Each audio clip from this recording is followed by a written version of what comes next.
Hi, everyone. Welcome to the online seminar on the mathematical foundations of data science. Thank you all for joining today. Our seminar is generously sponsored by 2 Sigma. It's my great pleasure to introduce our prestigious speaker, Professor Stephen Wright. Professor Wright holds the George Danzig Professorship, the Sheldon Lubar Chair, and the M.R. Balinder Sohi Professorship of Computer Science at the University of Wisconsin-Madison. He has made fundamental contributions to mathematical optimization, and his research focuses on computational optimization and its applications to many areas of science and engineering. He has served as chair of Mathematical Optimization Society and trustee of SIAM. He is also a fellow of SIAM. In 2014, he won the W.R.G. Baker Award from IEEE. Steve is the author and co-author of widely used texts and reference books in optimization, including Primordial Interior Point Method and Numerical Optimization. He has published widely on optimization theory, algorithms, software, and applications.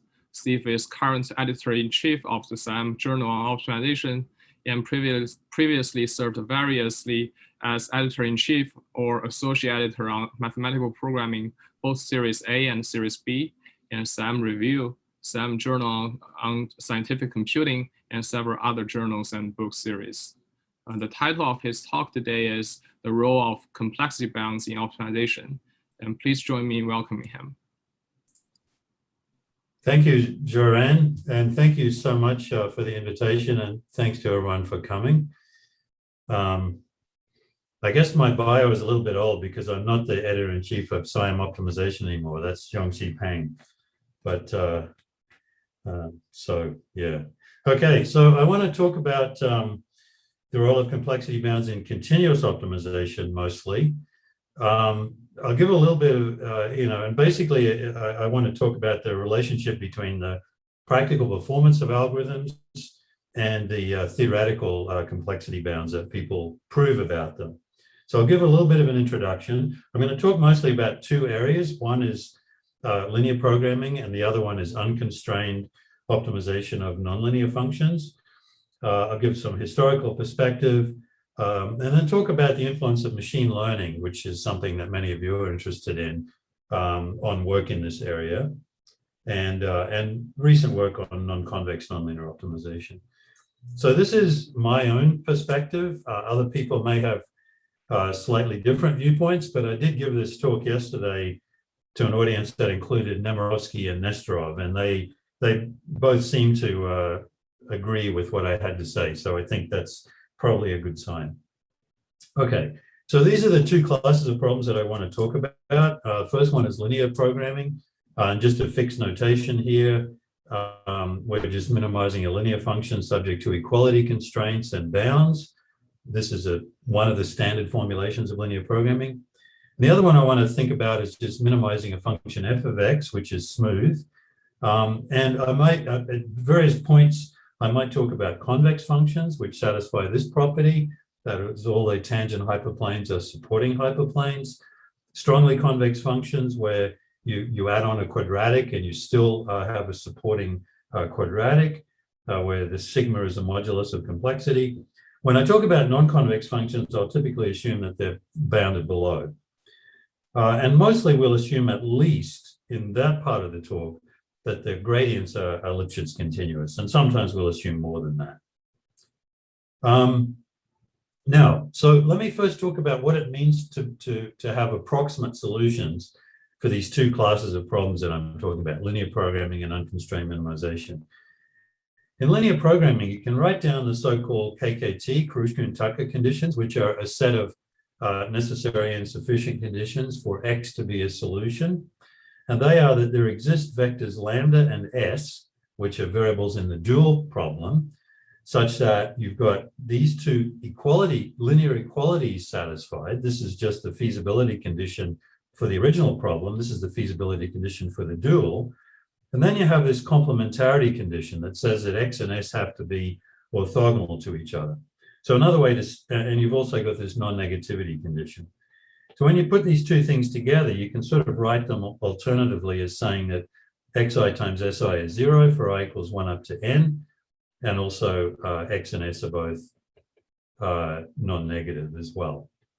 So what this means is that for every I, one of the two, xi or si, has to be 0, and the other one needs to be non-negative. So that's what it means to be a solution. What you've essentially done here is to replace a linear program with a set of mildly nonlinear equations plus bounds. So if you look at these three conditions, it's basically a square nonlinear system of equations. And the only nonlinearity is here. The first two are linear. But then you've got these bound constraints, and they're the things that make things kind of difficult. So that's what an exact solution is for LP. To think about an approximate solution, you can relax this last condition. So you can define this quantity mu, which is 1 over n times x transpose s. And you can say that x, lambda, and s give you an approximate solution if these three conditions are, if these two conditions are satisfied, but the last condition is just replaced with mu less than or equal to epsilon. So that would be an epsilon accurate solution for the LP. Now, when we're talking about unconstrained optimization of a function f, so this is where I'm just minimizing f of x, there are a bunch of different ways to define approximate optimality. One way is that you can just say that you've got an epsilon accurate solution if the value of f of x is within epsilon of the optimal value of f. So that's one definition. Another one is to say if the squared distance between x and the solution set, the set of minimizers of f, if that's less than epsilon, you could talk about that as being an approximate, epsilon approximate solution. Also, as you know, when you're minimizing a smooth unconstrained function, one of the necessary conditions for optimality is that the gradient of that function has to be 0. So if you replace that condition with just saying that the gradient has to be less than some threshold epsilon g, that's another kind of way to define epsilon accuracy. And if you're interested in second order conditions for x to be a local solution, then you have to look at the Hessian, and you have to make sure that all the eigenvalues of the Hessian are non-negative. So if you replace that condition with just a condition that says all the eigenvalues have to be greater than or equal to minus epsilon h, then that would be an approximate second order condition. So all of these are different ways to talk about approximate optimal conditions for global or local solutions. So why do I want to talk about approximate solutions? Well, the reason is that usually the algorithms that we use for these problems only converge asymptotically. They never actually reach an exact solution. And so if you're counting up the number of iterations or the amount of computation you have to get to reach an exact solution, it's basically infinite in most cases. The one exception is the simplex method for linear programming, because that does get to an exact solution in a finite number of steps.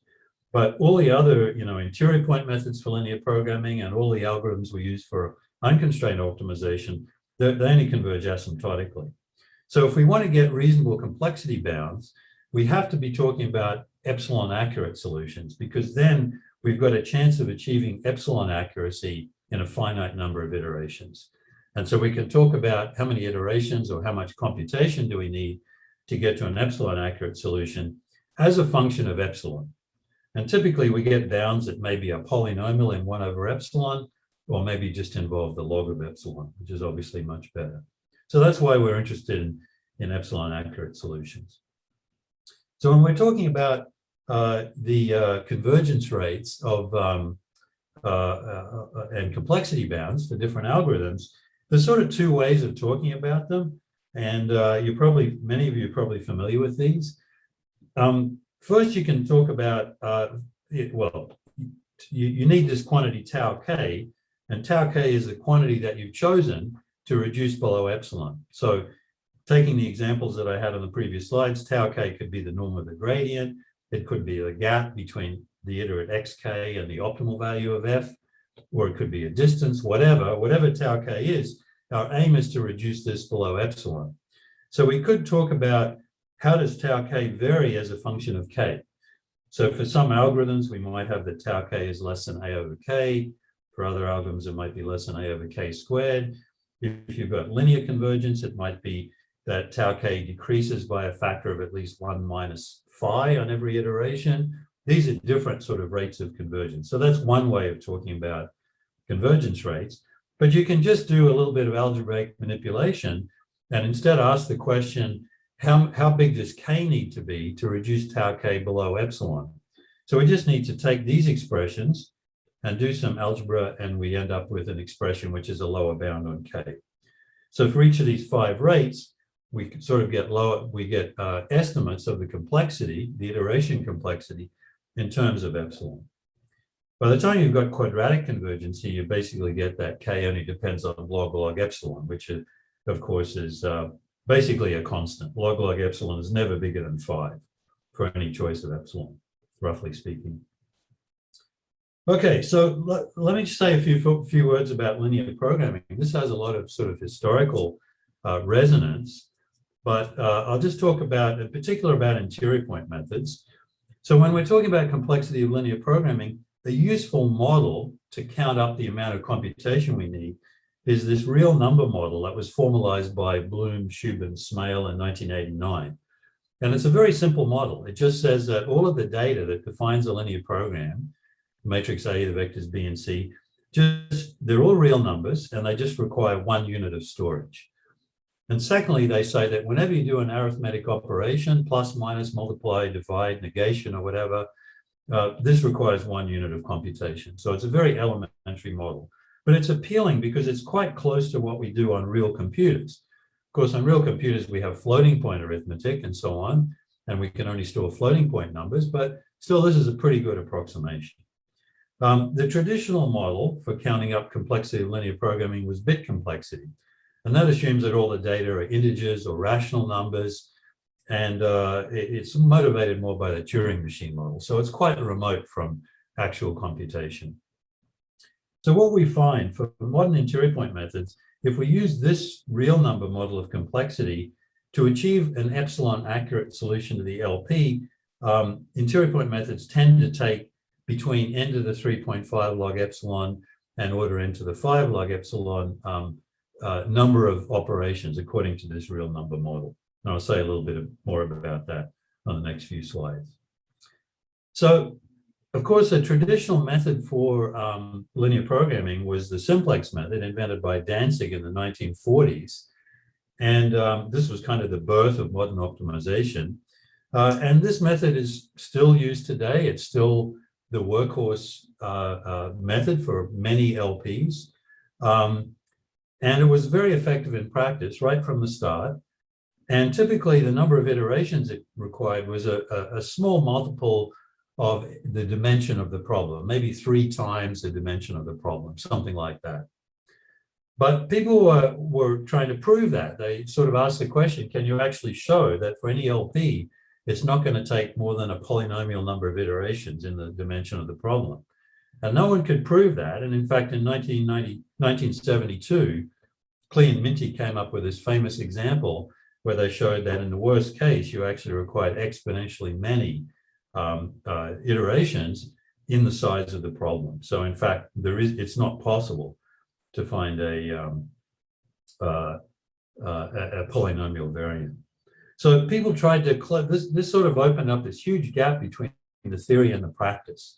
Practice was great for simplex. The theory was kind of terrible. There was this big gap in between. So people sort of looked for ways of explaining why in practice it works so well. And there have been several efforts over the years. I just mentioned 2 of them here.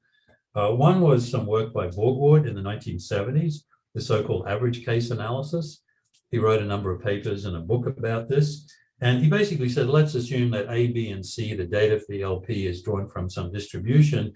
Let's try to analyze the average number of simplex pivots that simplex needs over that distribution, the expected number for data drawn from that distribution. But probably more significant was this work of Spielman and Teng, the so-called smooth analysis that came out in around 2004. They have several papers where they sort of successively refined the idea and applied it to other problems beyond simplex.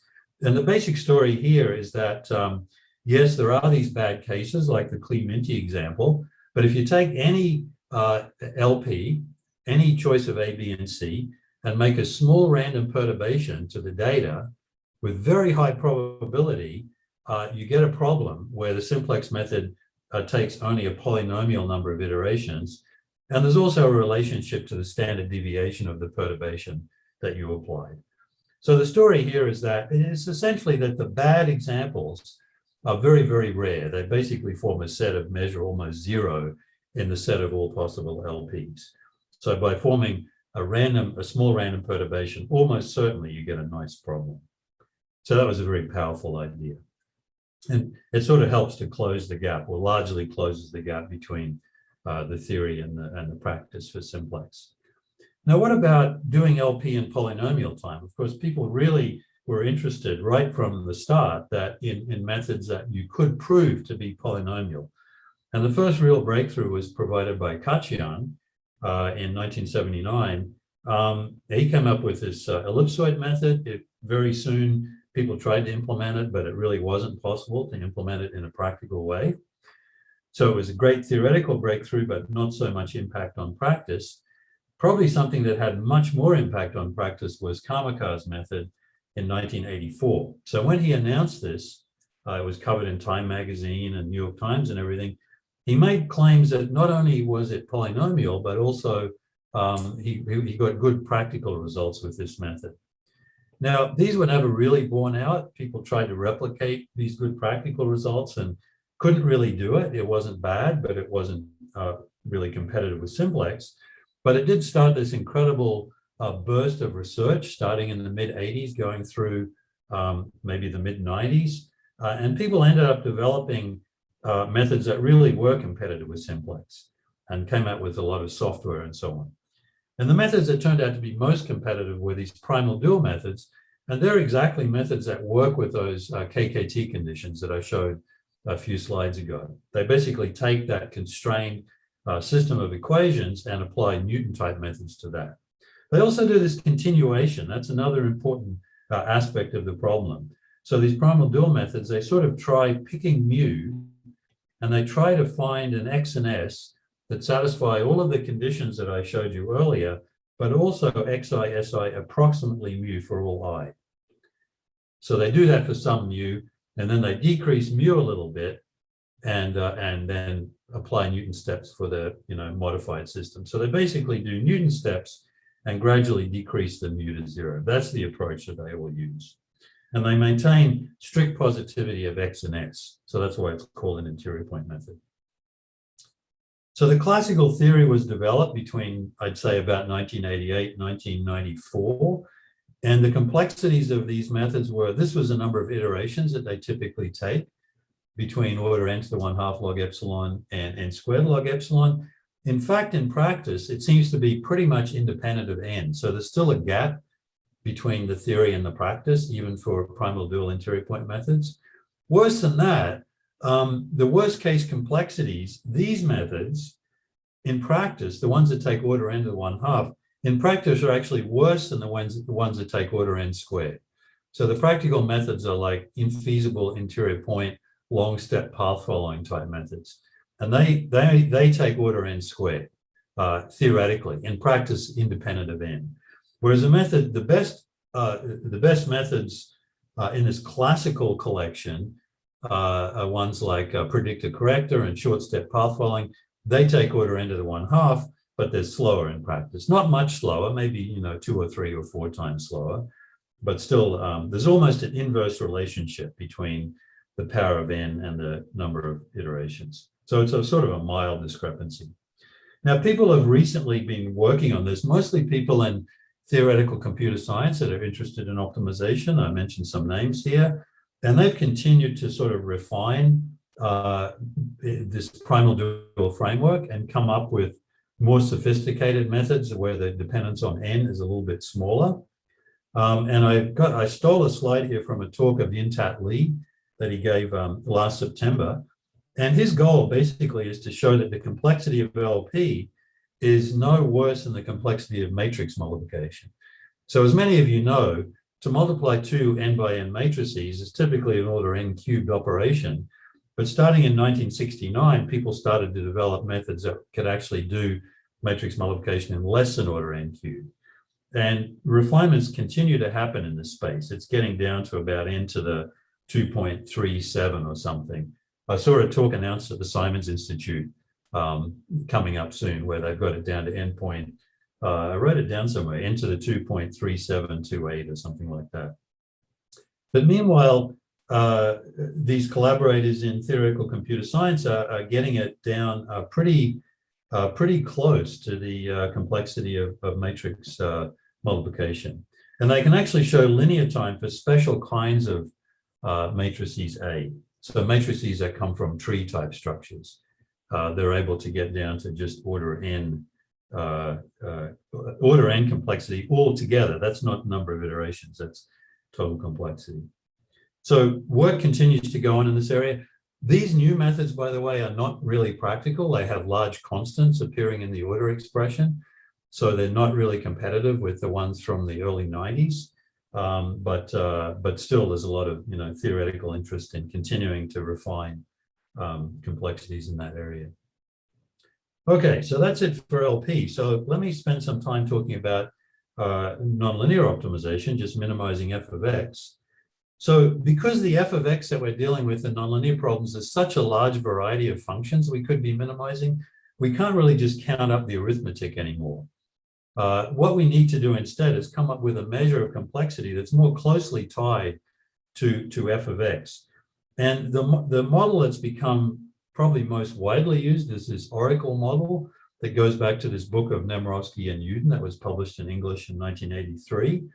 So what they did was define, given a function minimize f of x, they defined a unit of information about that function and called it an oracle. So an oracle can be something like just one evaluation of the function at a given point, or maybe an evaluation of the function and its gradient at a given point, or maybe it could be evaluation of an unbiased estimate of the function at a given point. Of course, we use this when we're doing stochastic gradient. So the oracle complexity of an algorithm is a bound on the number of such units needed, the number of oracle calls needed to identify an epsilon approximate solution. That's what they call an oracle complexity. Some papers you see this term evaluation complexity used. It's basically a equivalent idea. Number of evaluations of a gradient or a Hessian or whatever.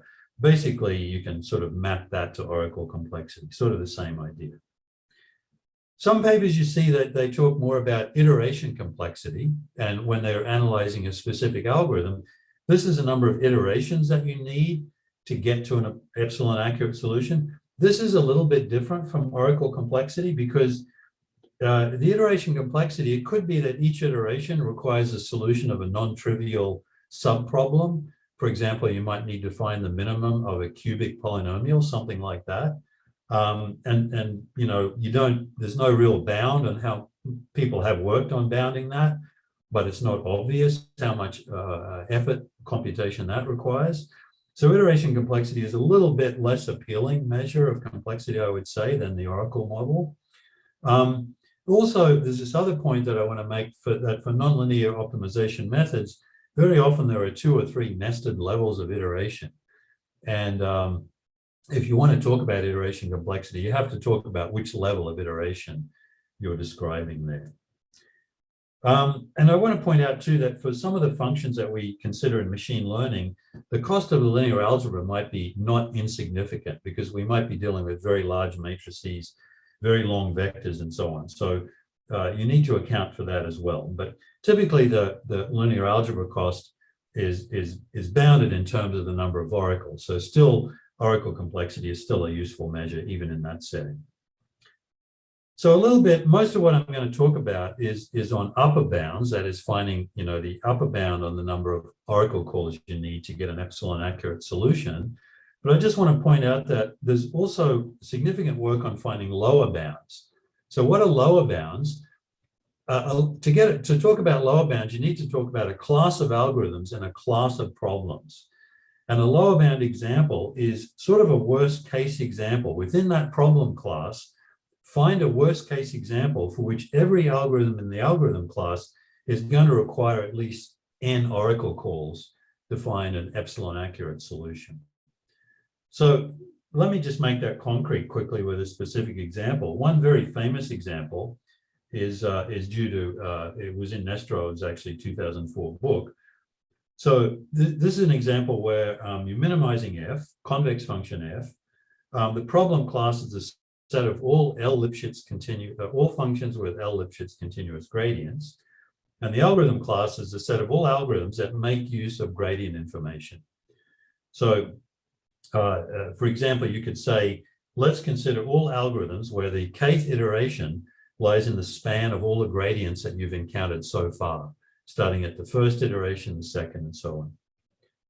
So I'm not requiring a lot of optimization knowledge in this talk, so let me quickly define what a gradient descent method is. This is simply a method that steps in the direction of the negative gradient along taking some step length alpha k.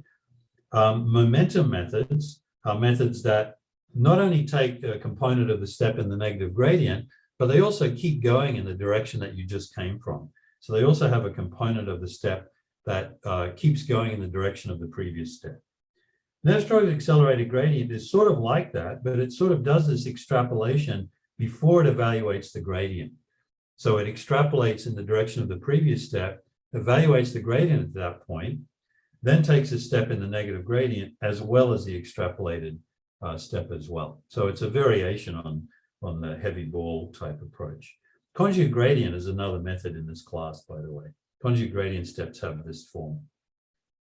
And obviously the choice of step lengths here is really critical in proving things about this algorithm.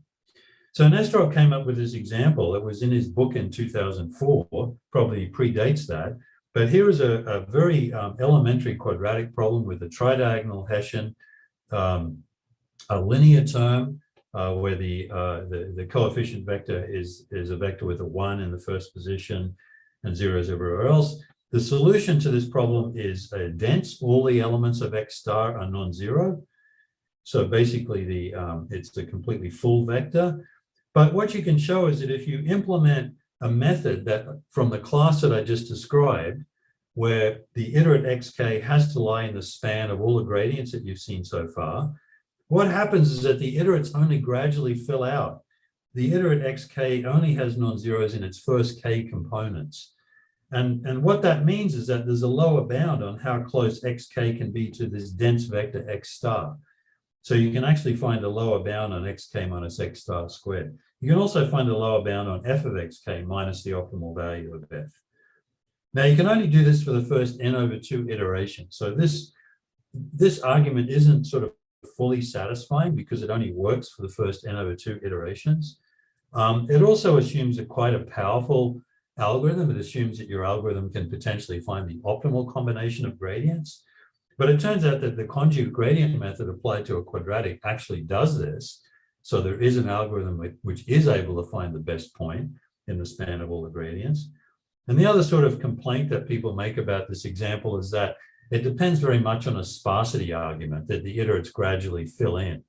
And if you start perturbing the gradients, then of course the iterates fill in immediately and this algorithm sort of starts to fail. But there's this beautiful thesis by Blake Woodworth that he defended last month, where he talks about the generalization of this example, and he talks about a lot of other lower bounds that address some of these issues. So if you code these things up, here I've coded up Nesterov's accelerated gradient for weakly convex problems. That's the dark blue line. These two lines here are variants of just straight gradient descent. And you can see that Nesterov's method does do better. Over the first n/2 iterations, the dark blue line is below the two red and green lines. Conjugate gradient, of course, finds the exact solution in 100 iterations. So it's better than all of them. Strangely enough, if you code up, the example I just showed you is actually strongly convex with that matrix with the 2's on the diagonal and so on. If you code up Nesterov's method for strongly convex functions, it's a method for which you can prove a linear convergence rate. It's actually worse than gradient descent over the first n/2 iterations, even a naive version of gradient descent. So there's sort of there's a little bit of a limit about what the theory is telling you about the practice here. The moral I take away from this is, yes, the theory says interesting things about the algorithm, but it really doesn't tell you everything about how it might perform in practice. So let me get into a little bit of sort of historical cultural discussion here. When I was being trained in optimization in the 80s and 90s, I tended to prove two sorts of results about optimization methods for nonlinear problems. We tended to prove asymptotic results. So we would say, okay, if you look at the sequence of iterates generated by an algorithm, can you say that it converges to a stationary point or a KKT point if you're talking about a constrained problem? Can you at least say, if you can't prove that, can you at least say that all the accumulation points are stationary? If you're talking about a trust region method, you might be able to prove convergence to a second order point, okay? So these are the sorts of results we proved. We didn't say anything about the rate. We didn't try to say, you know, here's an upper bound on the number of iterations you might need, okay? The other sort of result we proved was a local convergence result. So we would say, once you get close to a solution, can you prove a rate of convergence? Linear, superlinear, maybe quadratic if you're talking about a Newton's method. So these were the two sorts of results we proved. But when I talk about complexity, complexity basically is a global rate of convergence result. So in complexity, what we're saying is that for any reasonable starting point, can you prove, can you come up with an upper bound on the amount of computation? So it sort of combines these two ideas that we traditionally, these two kinds of analysis that we traditionally did. So if you look at my book with Jorge Nosadal, we mostly have asymptotic and rate results. We don't really say much about complexity, except in the chapters about interior point methods. And I just want to make the point that, well, obviously complexity analysis, if we can prove complexity results, it actually gives us sort of richer information about the algorithm. So it's worth trying to come up with good results of that kind. So I've sort of picked this year 2008 as a year where, you know, the views of complexity analysis changed a little bit. But of course, a lot was happening before 2008. First of all, I've already said that in linear programming, people in theoretical computer science were always interested in the complexity of solving LP, you know, going back into the 60s and 70s. And even within the optimization community, there was a lot of work on complexity, particularly in the context of convex problems. So I've already mentioned all the work that was being done in LP, in interior point methods. And a lot of people like myself that came from a nonlinear optimization background were sort of caught up in that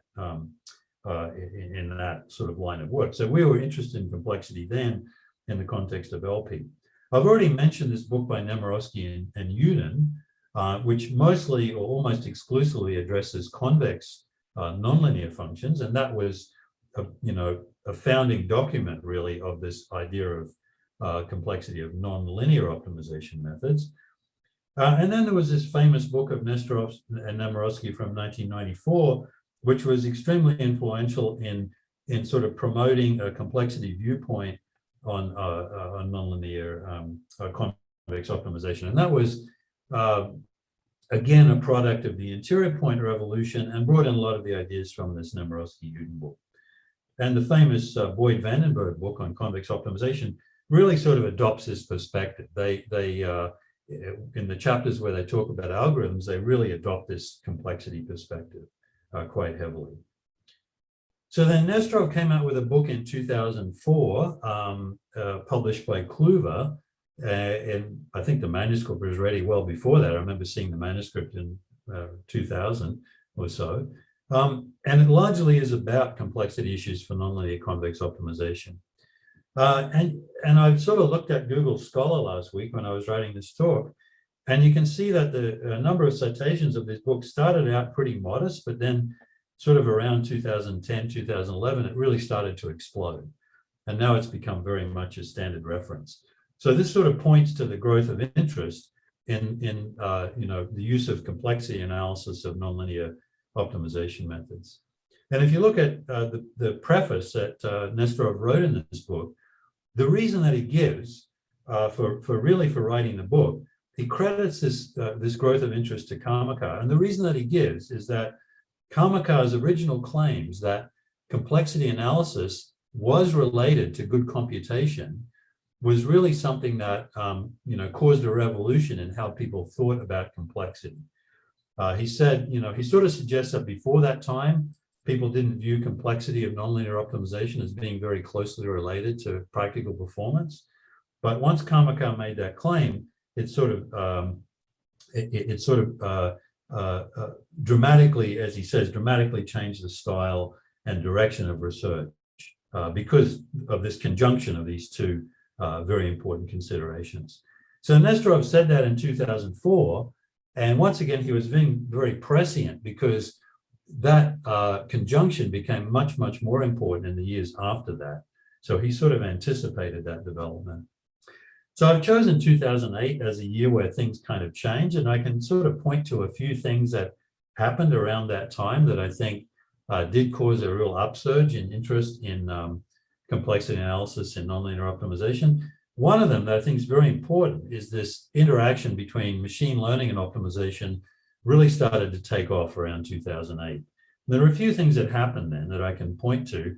One is something that I was involved with. There was an ISMP, which is our big triennial optimization meeting. That was in Chicago in 2009. And Kristen Bennett, Katja Scheinberg, and myself organized a bunch of sessions where we invited equal numbers of people from the ML community and the optimization community. And we organized a bunch of sessions where they all talked. And at that point, they all started interacting. It was sort of amazing to see people that hadn't really interacted before starting to do so at that meeting. So I think that was kind of an important step. Another thing that was completely fortuitous was that this famous paper by Nemirovsky, Juditsky, Lan, and Shapiro appeared in the Science Journal in Optimization in 2009, where they presented a study of stochastic gradient. And they had no idea that at that moment, stochastic gradient was emerging as the essential method in machine learning. So it was a very fortuitous development that sort of made the machine learning people look at the current optimization literature and see that here were, extremely important figures in optimization working on exactly the problem that they were interested in. Another cultural reason is that machine learning is strongly influenced by theoretical computer science. I think that's fair to say, this whole area called learning theory. And so they sort of bring that interest in theory into analysis of algorithms. And lastly, of course, the optimization community itself has grown because so many machine learning and TCS people are actually working in optimization these days. And the other development that I want to point to is this paper of Nesterov and Polyak, which I think was incredibly influential in promoting a complexity viewpoint for non-convex optimization. Okay, so I'm going to just highlight a few topics in this confluence of optimization and machine learning, where this complexity viewpoint has been extremely important in developing new algorithms that have become very influential in practice. So I'll just run through these pretty quickly. One, of course, is this whole area of stochastic gradient. And I think probably everyone on this call knows what stochastic gradient is. So when we're talking about finite sum problems here, where the objective can be expressed as a sum of potentially millions or, tens of millions or more of functions fi.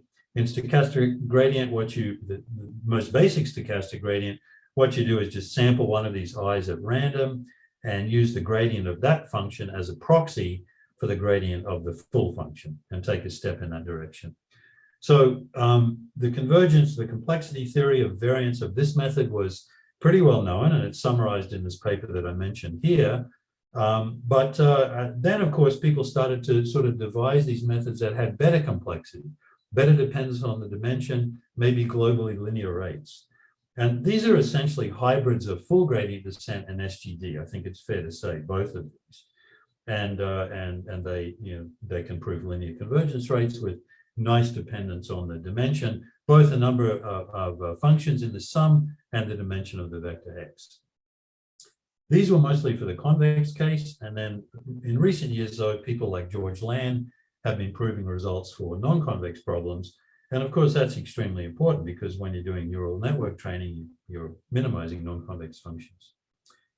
So another area that, again, was a class of problems that came out of machine learning mostly was coordinate descent. And once again, this is an algorithm that people have been using in optimization for many years, but there wasn't really much theory until about 10 years ago. Nesterov published a paper on the theory of randomized coordinate descent. Amir Beck and Tetuashvili came out with the theory of cyclic coordinate descent. I wrote this review paper in 2015. And once again, this was an example where we tried to prove things about complexity, but at the same time, we were sort of developing methods that worked better in practice. There have been many other developments since then. I'm not able to cite them all, but people like Peter Richterich and his group have done a lot of work in this area, many other contributions. And really, there's really been a synergy between improving the worst case complexity and getting stronger computational performance. Another area where complexity has been really important is in parallel algorithms. And of course, parallel methods are essential in machine learning because we're dealing with huge data sets. And so there's very strong motivation for implementing and analyzing parallel methods. A lot of these methods, both in stochastic gradient or incremental gradient and coordinate descent, go back to Bertzakis and Tsitsiklis. They have this amazing book from 1989 where they actually proposed synchronous and asynchronous methods, really did a lot of the fundamental work in this area. They weren't really that interested in complexity, so they mostly have asymptotic type results. But we started to prove complexity results, starting with this Hockwell paper in NeurIPS in 2011. Also, our group at Wisconsin did a lot of stuff on asynchronous versions of coordinate descent with Ji Lu and Chris Ray and others in around 2015. And Peter Richterich and many others have worked on synchronous methods as well. Now, this is still an extremely active area because of this whole area of federated learning. So in federated learning, you're doing parallel computing, but you're doing it in a much more complicated way than we did when we were doing this work, because you've got the data is partitioned, the different processes only communicate at various times after doing a certain amount of processing. So the patterns of computation and communication become much more complicated. And Blake Woodworth, in this thesis of Blake Woodworth that I mentioned earlier, he does a lot of analysis of lower complexity bounds for various models of federated learning setup. So this remains an extremely active area. Okay, so another sort of extremely interesting development involving complexity of optimization problems in machine learning is this phenomenon of benign non-convexity. So these are problems that are non-convex. So if you just take a traditional viewpoint of non-convex problems, you sort of throw up your hands. In fact, Nemirovsky and Uden, they basically throw up their hands in one paragraph. They say, look, if you're interested in finding the global minimum of a non-convex function, good luck. It's basically going to be exponential in the dimension of the problem. So we're not going to say much more about that. But what's happened is that in the last few years, people first observed empirically and then sort of were able to prove that a lot of the non-convex problems coming from ML are actually benign. And they're benign in several different ways that I'll talk about on the next slide. So I've sort of got a laundry list here of benign problems in ML. Low-rank matrix problems, low-rank tensor problems, phase retrieval, AC power flow, that's actually coming from engineering rather than ML, dictionary learning, neural networks. These are all problems where you take a non-convex formulation and it seems to find an interesting, useful solution. A global minimum was something that's pretty much equivalent to a global minimum. So what are the properties that sort of make these problems benign? One property might be that all the local minima are actually global. Another property might be that if there is a saddle point, that is a point where the gradient zero, but it's not a minimum, that these might be strict saddle points. In other words, the Hessian at that point might have a negative curvature direction. So if you've got an algorithm that maybe perturbs the gradient or maybe looks at the Hessian explicitly, you've got a way of escaping from such points in a reasonable amount of time. It could be that for these problems, you can prove a so-called Pollack-Lovasevich condition. So some problems have that property. Other problems, particularly in low-rank matrix problems, have a property like this, sometimes called a correlated gradient or regularity condition. That's useful in proving things about the complexity of methods. And many problems, particularly in low-rank tensors and low-rank matrices, you've got a smart way to initialize the problem. You've got a smart way to take the data and do something interesting, like do a singular value decomposition followed by a low-rank projection that give you an initial point that's close to a global minimum. And so if you start your gradient descent method from that point, it will converge at a linear rate to the nearby global minimum. So these are all features that these problems have. Some, not all of them, but many of these problems have one or more of these features that make global optimization possible.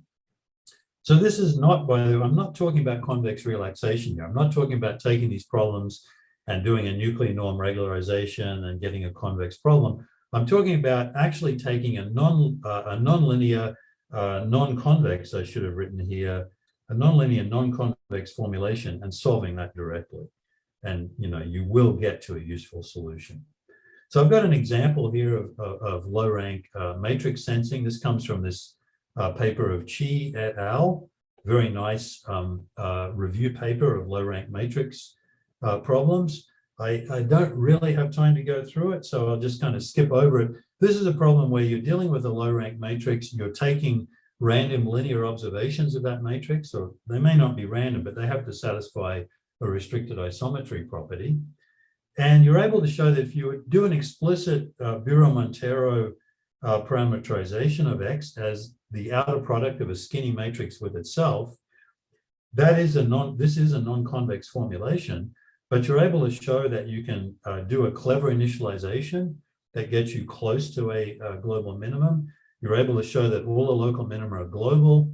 You're able to show that all the stationary points that are not strict actually have negative curvature directions. So all of these are nice properties that are telling you that you have the potential to find a global minimum in a reasonable, within a reasonable complexity bound.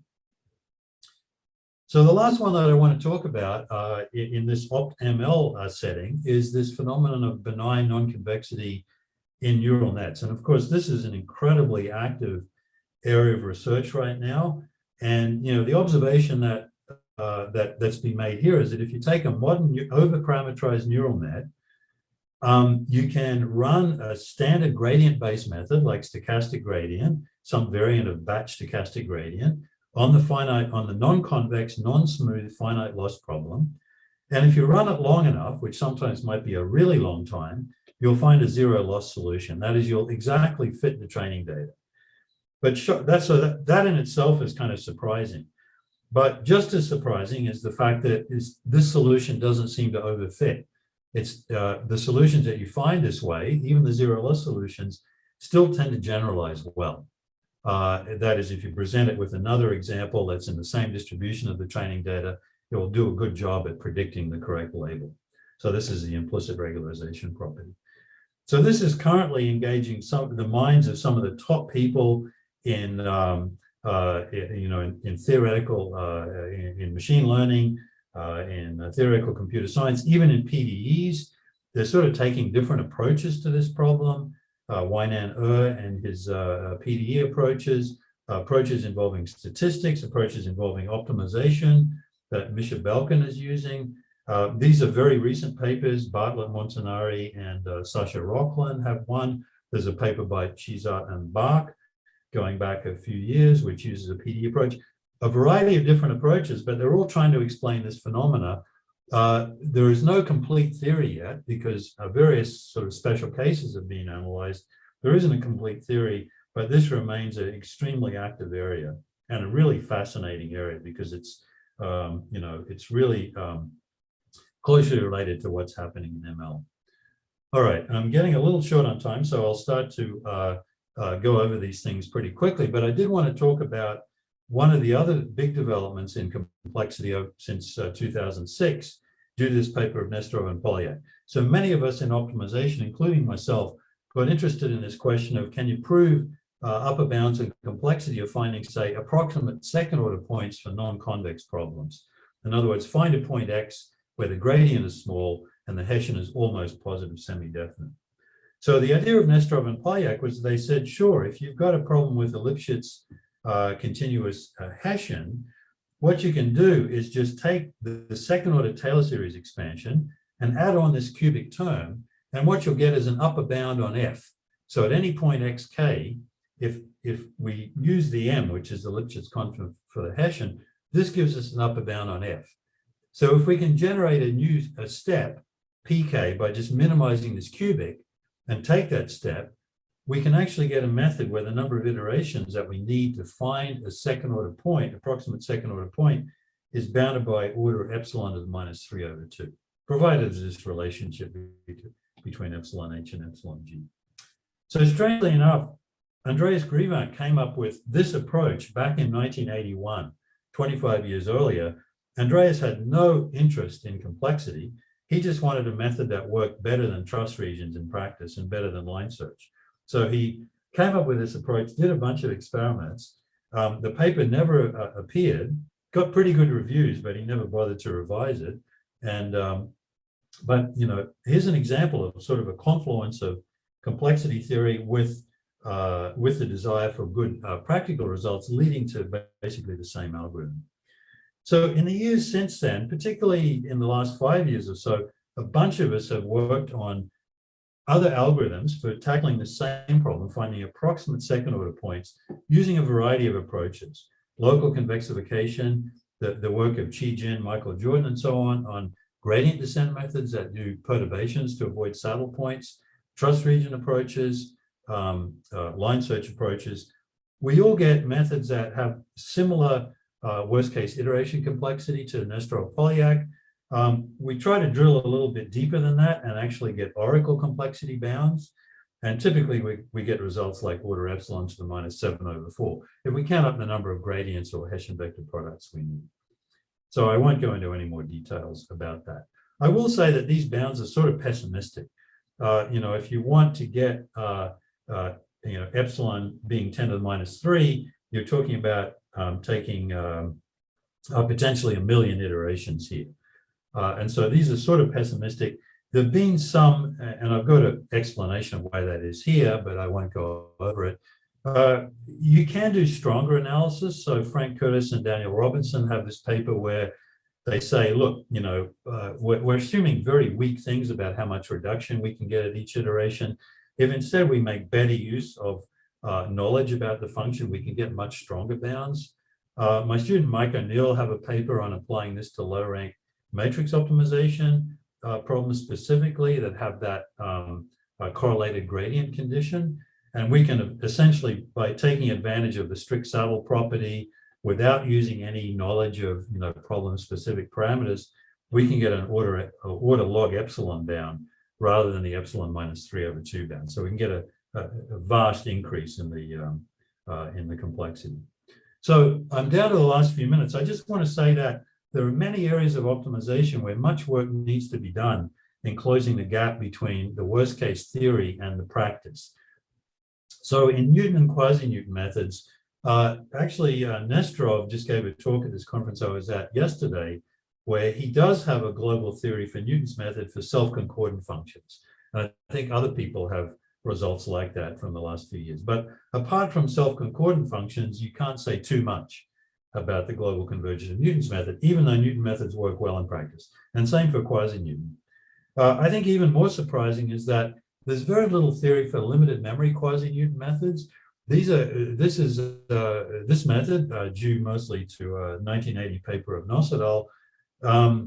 These work great in practice, but the theory basically says that if you apply safeguards, you get something that's not much worse than gradient descent. In practice, it's much better than gradient descent, and that really hasn't been explained, I think, from a theoretical perspective. And also nonlinear CG methods. There's very little theory for them. In fact, Nemirovsky and Uden have a worst case example in their book in 1983 that says in the worst case, nonlinear CG is as bad as gradient descent. So, it'd be nice if we could say more about that. On the other hand, if your interest is purely in attaining good complexity, very often you don't get very good algorithms. So if you just throw practicality out the window, you get algorithms which are interesting theoretically, but not so interesting practically. And the ellipsoid method is one example of that. Another example is in sorting networks. Sorting networks are sort of networks where you basically take a set of n numbers and do a bunch of pairwise comparisons and end up with a sorted version of the n numbers. You can design very simple schemes to do that take order n squared log n pairwise comparisons. The optimal methods actually take order n log n, but they save a factor of log n, but the price they pay is a constant of order 10 to the 60 in the O term, so really not worthwhile. So I think that a better approach is to sort of build on practical methods, add bells and whistles that you need to equip them with good complexity guarantees as well. And I just mentioned that that's sort of the approach that my collaborators and I tend to take to these problems. I think I'll skip that one. I would say there's a lot of interesting work to be done in closing the gaps between complexity theory and practice. For example, one thing you can do is to sort of refine or divide the problem class. And I've done some work with Qingpei Li in the last few years on coordinate descent. Empirically in 2005, I sort of observed that problems where you had one dominant eigenvalue in a quadratic opened up a gap between the performance of cyclic coordinate descent and random permutation coordinate descent. And we wrote a couple of papers analyzing theoretically. We sort of explained that gap. So that was an example. We sort of refined the problem class, and then we're able to make the theory match the practice much better. And let me just finish up by quoting in this 1999 edition of my book with Jorge, I quoted something that Fletcher said in 1987, that optimization is a fascinating blend of theory and computation, heuristics and rigor. And in 1999, I said, yeah, that was still true as of 1999. And in fact, it's still true today. The interplay between theory and practice is something that really continues to drive optimization research forward. And it's one of the reasons it's such a fun field to work in. And I would say that, complexity theory of the kind that I've discussed today has kind of achieved a new prominence. Those of us, even from the old school, are trying to prove complexity results much more often than we used to. So thank you very much for your attention, and I'm happy to answer any questions in the last minute or so. Thank you, Steve, for the great talk. And so there's a question raised by Leo Huang. The question is as follows. So the iteration complexity and the oracle complexity can differ in various settings as shown in the talk. So could you please elaborate more on, maybe on a higher level, for why there's such a difference in a few cases? Yeah, I would say that in some cases, for example, in these cases from non-convex optimization, if you have to solve a complicated subproblem, like minimizing a cubic polynomial, there have been works by Carmen and Ducci showing that you can do that reasonably efficiently, but I don't think it's a good idea just to stop there and just to count up the number of cubic polynomials that you need to solve. I think it's sort of more satisfying to me to actually drill right down to the fundamental oracle. That is, how many Hessian vector products do you need? How many gradients do you need? To me, that's a more, the oracle complexity model kind of is more transparent in a sense than iteration complexity. So that's why I sort of prefer it. Thank you. And in your talk, you talk about the recent development of on the optimization methods for neural networks, for over-parameterized neural networks. And but in practice, we all know that usually the neural network is not super wide. And so I was wondering, what is your take on the future directions on optimization for deep learning? What would be the promising tool for studying full-fledged version of neural network optimization? That's a great question, because this is such an active area. I have a paper that we just finished with Qin Li and Ziyang Ding here at Wisconsin, where we use this PDE approach. We sort of build on the Haizat and Bach approach. and we analyze both wide and deep neural ResNets actually. But again, we need, large depth, large width. And most of these papers, as you know, they assume large width. Many of them just assume a single hidden layer. So they're not really the sort of neural nets that people are used in practice. So there's still a gap that needs to be closed. I would say that I wouldn't say that any one of these different approaches that people have been using is going to be the one that achieves the, the final breakthrough. It could be a combination. But it's great to see so many smart people pulling in tools from so many different areas to attack this extremely interesting problem. And I can't really predict where it's going to go, but it's just very exciting to witness what's going on. We've had a study group going on at Wisconsin this spring where we're going through some of the recent papers in this area, and it's a lot of fun to witness. Thank you. And maybe a follow-up on that. So, do you think second order method will be promising for deep learning optimization? Yeah, I don't really have an opinion. There's people that know much more about that than I do. I do know that people have been trying to use second order in deep learning for a long time, and as far as I know, it's still not really used in practice. But I always hear that, people are getting close to coming up with some variant of second order that will work. I think